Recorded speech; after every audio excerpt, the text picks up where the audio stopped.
కూటమి ప్రభుత్వం వచ్చి 2 ఏళ్ళు అయింది. ఈ 2 ఏళ్ళలో మార్పులు చేర్పులు ఏం చూసారో రాష్ట్రంలో? నిజంగానే కూటమి ప్రభుత్వం ప్రజల అభిష్టం మేరకు పనిచేస్తుందా లేదా? ఈ కూటమి ప్రభుత్వం, నా పేరు మరకా శ్రీనివాసరావు అండి. ఈ కూటమి వచ్చి 2 సంవత్సరాల్లో స్టార్టింగ్ ముందు అన్నా క్యాంటీన్లు ఓపెన్ చేశారు. పేదవారి కోసం పట్టిన అన్నం పెట్టాలనే నిదానంతో పెట్టింది కాబట్టి దాన్ని వెంటనే అమలు చేసి అందరికీ, అది కాకుండా మళ్ళీ మొన్న నెల రోజుల క్రితం ఇంకొక 56 అదనంగా ఓపెన్ చేసి అన్నా క్యాంటీన్లు అందరికీ రాష్ట్రం మొత్తం పల్లెటూరులో కూడా జరగాలని అన్నా క్యాంటీన్లు ఓపెన్ చేసి అన్నా క్యాంటీన్లని రన్ చేస్తున్నారు. అలాగే ఈ కూటమి ప్రభుత్వం వచ్చినాక డిఎస్సిని తీసుకున్నారు. జాబ్ క్యాలెండర్ 10 సంవత్సరం విడుదల చేస్తున్నారు. వచ్చిన 3 నెలల్లోకి ఇంజనీరింగ్ విద్యార్థులకు అందరికి కూడా మన ఎంపీ గారు, ఎమ్మెల్యే గారు వీళ్ళందరూ కూడా ఇది పెట్టి జాబుల్ని ఇప్పించారు. ఇంజనీరింగ్ విద్యార్థులకి అందరికీ ఎవరికి ఏ అర్హత ఉంటే ఆ అర్హతను బట్టి ప్రైవేట్ జాబులు ఇప్పించారు. 1,00,000 మంది దాకా ఇప్పించారు దరిదాపుగా. అలాగే డిఎస్సి ఆ నెక్స్ట్ సంవత్సరం మొన్న డిఎస్సి వదిలి డిఎస్సిలో కొన్ని 100 మంది టీచర్లను తీసుకున్నారు. అదేవిధంగా డిజిఎస్సి తీసుకోవటం మూలాన గవర్నమెంట్ టీచర్లో డిఎస్సి అంటేనే గవర్నమెంట్ టీచర్లలో మంచి ఎడ్యుకేషను ఇవన్నీ ఉంటాయి. అలాగే బీఈడీ చేసిన వాళ్ళే గవర్నమెంట్ టీచర్గా ఉంటాడు. ఈ ప్రైవేట్ స్కూల్లో ఇంటర్ 10th ఈ చదివినా కానీ జాబ్ ఇస్తారు. ఎందుకంటే వాళ్ళకి 5,000 10,000 కాబట్టి వాళ్ళకి ఇచ్చేది. ఆ విధంగా గవర్నమెంట్ టీచర్కి ఉండ మైండ్ సెట్ కానీ విధానం కానీ ఈ ప్రైవేట్ టీచర్కి ఉండదు. ఎంతసేపు కొడతాం తిడతాం భయపెట్టి విద్య చెబుతామే కానీ ప్రైవేట్ స్కూల్లో. గవర్నమెంట్ స్కూల్లో అయితే ఆడుతూ పాడుతూ వాళ్ళకి ఎలా చెప్పాలి అనేది గైడెన్స్ ఇస్తారు. ఆ గైడెన్స్ ప్రకారమే విద్య నేర్పుతారు. ఆ విధంగా గవర్నమెంట్ స్కూల్లోనే మంచి ఎడ్యుకేషన్ ఉంటుంది. అలాగే స్కూల్స్ని కూడా డెవలప్ చేస్తున్నారు. గ్రౌండ్స్, బిల్డింగ్స్, అలాగే వాటరు ఇవన్నీ కూడా ఒక మధ్యాహ్న భోజన పథకం ఇవన్నీ కూడా చక్కగా ఏర్పాటు చేస్తున్నారు. ఈ విధంగా గవర్నమెంట్ స్కూలు అంటే ప్రైవేట్ స్కూల్ కంటే కూడా ఎక్కువగా తయారు చేస్తున్నారు. ఈ విధంగా మంచి ఎడ్యుకేషన్ ఇస్తున్నారు. ముందు గవర్నమెంట్ స్కూల్లో చదువుకునే పిల్లలే ఎక్కువగా ఉంటారు. ఎందుకంటే గతంలో అచ్చగా తెలుగు మీడియమే చెప్పేవాళ్ళు, అవన్నీ పోయినాయి. ఇప్పుడు ఇంగ్లీష్ మీడియం కూడా వచ్చింది కాబట్టి ఇంగ్లీష్ మీడియంలో మూలాన ఎక్కువగా గవర్నమెంట్ స్కూల్స్లో పిల్లలు జాయిన్ అవుతున్నారు. ఒక మాదిరి వాళ్ళు ఆటో వాళ్ళ పిల్లలు వీళ్ళు కూడా గవర్నమెంట్ స్కూల్లో చదువుతానికి ఇష్టపడుతున్నారు.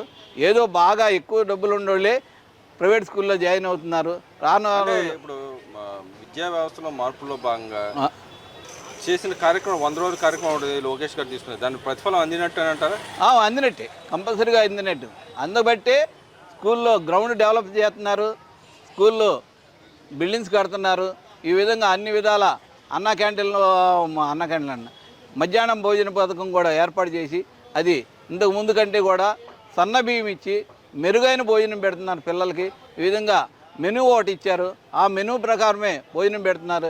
ఈ విధంగా విద్యా వ్యవస్థను చాలా ముందుకు తీసుకొచ్చారు ఈ ప్రభుత్వం వచ్చినాక. అంటే మనం గతంలో లేని విధంగానే ప్రైవేట్ స్కూళ్ళు ఏదైనా పర్సంటేజ్ వచ్చినా ఏదైనా మార్కులు వచ్చినా కూడా రిజల్ట్ రాగానే బహిరంగ పెద్ద ఇస్తూ ఉంటారు, ప్రచారం చేస్తూ ఉంటారు. ఈసారి గవర్నమెంట్ కూడా ప్రచారం చేయడానికి గల కారణం ఏంటంటారు? అసలు ప్రచారమే కాదు, గవర్నమెంట్ కూడా 591 మార్కులతో ఫస్ట్ వచ్చారు. 591 మార్కుల్లో గవర్నమెంట్ స్కూల్లో వచ్చినాయి అంటే అది ఎంత విద్యా విధానంలో మార్పు వచ్చింది. ఇదివరకు ప్రైవేట్ స్కూల్స్లో వాళ్ళకే 595 అలా వచ్చేది, స్టేట్ ర్యాంకులు వచ్చాయి. అలా కాదు, ఇవాళ ప్రైవేట్ స్కూల్ అది 591 మార్కులు వచ్చిన అమ్మాయి గవర్నమెంట్ స్కూల్లో చదువుకున్న అమ్మాయి అంటే ఎంత మార్పు వచ్చింది, ఎంత ముందుకు వెళ్ళారు, గవర్నమెంట్ కూడా ఎంత కేర్ తీసుకుంది ఒక్కసారి ఆలోచించుకోవాలని జనాలు తెలియజేస్తారు. మరి అదేవిధంగా చూసుకుంటే పరిపాలన పరంగా మీరు ఏం మార్పులు చూశారంటారు? ఈ 2 ఏళ్లలో ఈ గవర్నమెంట్ ఏదైతే పెట్టుకున్న లక్ష్యాలు కానీ పథకాలు కానీ ఏ మాత్రం సాధించిందంటారు? మరి అపోజిషన్ అసలు ఏ పథకాలు ఇవ్వట్లేదు, ఎవరికి 2 ఏళ్లలోనే ఈ గవర్నమెంట్ పంపించాలని ఆలోచన ఉన్నారని చెప్పి వాళ్ళు మాట్లాడుతున్నారు. ఏది ఏమండి, అప్పుడు మా గవర్నమెంట్ ఉండగా కొత్తగా వచ్చిన గవర్నమెంట్ అయినా కానీ ఇల్లు ఇస్తామని చెప్పారు. ఆ గవర్నమెంట్ వెంటనే ఇల్లు కడుతుండగా మా గవర్నమెంట్ మారిపోయింది. ఈ గవర్నమెంట్ మారిపోయింది, తెలుగుదేశం గవర్నమెంట్ మారిపోయింది. వచ్చిన వెంటనే మళ్ళీ ఇప్పుడు అప్పుడు కట్టిన ఇళ్ళన్నీ కంప్లీట్ చేసి టిట్కో ఇల్లు ఇచ్చారు. ఇంతకంటే పేదలకు సాక్ష్యం ఏమి ఉండదు. అలాగే మన వాళ్ళకి చక్కగా పథకాల కింద ఇల్లు కాకుండా పెన్షన్లు 1000 రూపాయలు పెంచారు. వాళ్ళు 1000 రూపాయలు పెంచడానికి 5 సంవత్సరాలు పట్టింది.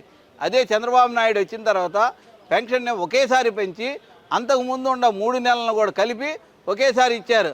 ఆ విధంగా పెన్షన్లు పెంచి ప్రజలకి కొత్త పెన్షన్లు కూడా రాసి ఈ విధంగా పెన్షన్ విధానాన్ని ముందుకు తీసుకెళ్తున్నారు. అదేవిధంగా రాజధాని చూసుకుంటే రాజధానిలో ఒక్కసారి వెళ్ళి చూడండి, కాలువలు తవ్వుతున్నారు, రోడ్లు తవ్వుతున్నారు, నిర్మాణము అతి శరవేగంగా జరుగుతుంది. ఏంటంటే రాజధాని ఎంత అభివృద్ధి జరుగుతుందంటే ఒక్కసారి వెళ్ళి కళ్ళతో చూస్తే కానీ తెలియదు. అంటే వాళ్ళ అన్యాయాలకే దోచిపెట్టుకుంటున్నాడు చంద్రబాబు నాయుడు. అది దోచుకోవడానికి కోసం అమరావతి తీసుకొచ్చారని చెప్పి వాళ్ళు 100 చెబుతారండి. సజ్జల రామకృష్ణ గారు సకల శాఖ మంత్రి చేసి ఏం చేశాడు? వాడు అన్నీ దోసుకొని దాచుకొని విదేశాల్లో పంపించారు. ఏం చేశారు? 3 రాజధానులు అన్నారు. 3 రాజధానులు ఎక్కడైనా ఒక ఇటుకేసారా, ఒక కంకరేసారా, ఒక ఇది వేసారా?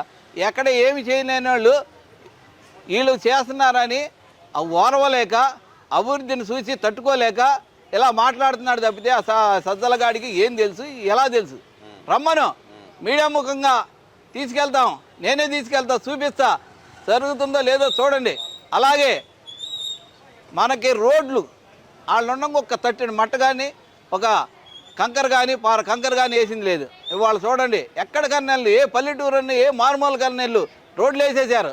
అది అభివృద్ధి అంటారా? ఏమంటారు? మీరే చెప్పండి. మీడియా ముఖంగా కావాలంటే చూపిస్తాను రండి. ఎక్కడికి వెళ్ళినా రోడ్లు వేసారు, స్కూల్ భవనాలు కడుతున్నారు. ఈ విధంగా విద్యను ముందుకు తీసుకెళ్తున్నారు, అభివృద్ధిని ముందుకు తీసుకెళ్తున్నారు. పేదవారికి ఎక్కడన్నా కావాల్సిన వాళ్ళకి ఇల్లు ఇచ్చారు. ఎంత అభివృద్ధి చేసి ఇంత ముందుకు తీసుకెళ్ళి పెన్షన్లు ఇచ్చి పథకాలన్నీ అమలు చేస్తుంటే అమలు చేయింది ఏముంది? వాళ్ళు ఏమంటారు? ఇలా చేయకపోతే వాళ్ళు అలా మాట్లాడిపోతే గవర్నమెంట్ మీద బుర్ర చల్లపోతే మంచిగా చేస్తున్నారు, బాగా చేస్తున్నారని ఎలా చెబుతారు? చెబితే మళ్ళీ వాళ్ళకి ఓట్లు ఎవడేస్తాడు? దానికోసమే చెబుతున్నారు తప్పితే ఇంకొక విధానం లేదు. అంటే అప్పుడు గత గవర్నమెంట్లో ఉన్న పాలసీలు కానీ వ్యవహార శైలి కానీ ఇప్పుడున్న వ్యవహార శైలికి తేడా ఏంటంటారు? ఇండస్ట్రీస్ ఇన్ని రావడానికి గల ప్రధాన కారణాలు ఏంటంటే? ఇండస్ట్రీస్ రావడానికి ప్రధాన కారణం ఏంటంటే ఆడుండంగా రాకపోవడం కారణం ఏంటంటే 3 రాజధానులని రాష్ట్రాన్ని నాశనం చేసేసాడు. ఆ విధంగా ఆడి మాట ఎవరో నమ్మే పరిస్థితి లేక ఎప్పుడు ఇండస్ట్రీలు రాలేదు. అలాగే మన గవర్నమెంట్ వచ్చినాక మన అమరావతి రాజధాని అని పార్లమెంట్లో బిల్లు పాస్ చేయించారు. దాన్ని నమ్మే ఇవాళ కంపెనీలన్నీ వచ్చి మన ఏరియాలో కంపెనీలు పెట్టి స్థాపించి మనకి అభివృద్ధి అనేది జరుగుతుంది. అంటే మరి వాళ్ళు చెప్తున్నారు మేము తెచ్చిన కంపెనీ వీళ్ళు తెచ్చారని చెప్పి మళ్ళీ పదే మాట్లాడుతున్నారు కదా. వాళ్ళు అసలు కంపెనీలు ఆడ తెచ్చారండి. తెచ్చినవి అన్నీ మన వాళ్ళు ఉండగా వచ్చినాయి. ఆడిని కూడా కొన్ని తిప్పి పంపించారు. ఉదాహరణకి మన దెయ్యే వాళ్ళది బ్యాటరీ కంపెనీ ఉండేది, దాన్ని నాశనం చేసి తెలంగాణకి పంపించేశారు. అలా చెప్పుకుంటూ పోతే కియా వీళ్ళని నానా ఇబ్బందులు పెట్టి వాళ్ళ దగ్గర కోట్లు గుంజేసి ఎందుకు పని రాకుండా చేసిందే ఆ దరిద్ర జగన్ గాడు. మరి ఇక్కడ చూసుకుంటే ఈరోజు పరిపాలన పరంగా ఎట్లుంటే ఏ విషయంలో కూడా జనాలు ఎవరిని పట్టించుకోవట్లేదు, దోచుకోవడం దాచుకోవడమే లగ్జరీగా ఎంజాయ్ చేస్తూ ఉన్నారు. ఎక్కడ ఎవరిని పట్టించుకోవట్లేదు. పక్కన పెట్రోల్ డీజిల్ లాంటివి కూడా లేకుండా పోతుంది. ఈ కూటమి ప్రభుత్వం ఫెయిల్యూర్ అయింది కాబట్టి ఈ కూటమి ప్రభుత్వం చీలుస్తాను, నేను మా జగన్మోహన్ రెడ్డిని సీఎం చేస్తాను అని చెప్పి మన అంబటి రాంబాబు గారు మాట్లాడుతూ ఉన్నాడు. అంబటి రాంబాబు ఆంబోతు రాంబాబు అంటారు, ఊరినే కాదు. ఆడి నోటికి ఏదొస్తే అది మాట్లాడుతుంటాడు. ఆడి నియోజకవర్గం ఏది? రేపల్లె. ఆడు పుట్టినూరు ఏది? రేపల్లె. ఆడి రేపల్లె వెళ్ళమని ఆయన తంతున్నారు. నేను నీ నియోజకవర్గానికి వెళ్ళి నువ్వు పోటీ చేయరంటే ఆడు వెళ్ళలేడు. ఎందుకు? ఆడు ఏం చేయలేడు కాబట్టి. వాడు సొంత ఊరికి వెళ్ళమను. ఆడి పెద్ద పోటుగాడుగా. ఆడి 3 సార్లు ఎందుకు మారాడు? ఒకసారి పోటీ చేయొచ్చుగా. ఆడు శాసనైనాడైతే ఆడు పై అభివృద్ధి చేసేవాడైతే ఆడికి ఏంటంటే నోటికి ఏదొస్తే అది మాట్లాడుతుంటాడు. ఏదో ఒక విధంగా ముందు జగన్ గారి మెప్పు పొందడం కోసం ఈ పార్టీని ఏదో ఒకటి తిడితే కానీ జగన్ గారి దగ్గర ఆడు మెప్పు పొందలేడు. అంతకు తప్పితే వాడికి ఏమీ లేదు, వాడి దగ్గర మ్యాటరే లేదు. ప్రమాణాలు కూడా చేస్తున్నాడు. వాడి చీల్చేది లేదు, వాడి బొందలేదు, వాడి సొంత ఊర్లో వాడికి మెజార్టీ లేదు, వాడికి ఇది లేదు, వాడేం తీలుతాడు, వాడేం చేస్తాడు. జగన్ మెప్పు కోసం 100 మాట్లాడతాడు. ఇలా మాట్లాడితే కానీ జగన్ ఆడిని రేపొద్దున సీట్ ఇవ్వడు. లేదా అన్ని తోచి పక్కన తప్పుకోరా అంటాడు. సీట్ల కోసమే ఫీట్లు. అంతే మరి, సీట్ల కోసమే ఫీట్లు, ఇంకోటి మాత్రం లేదు.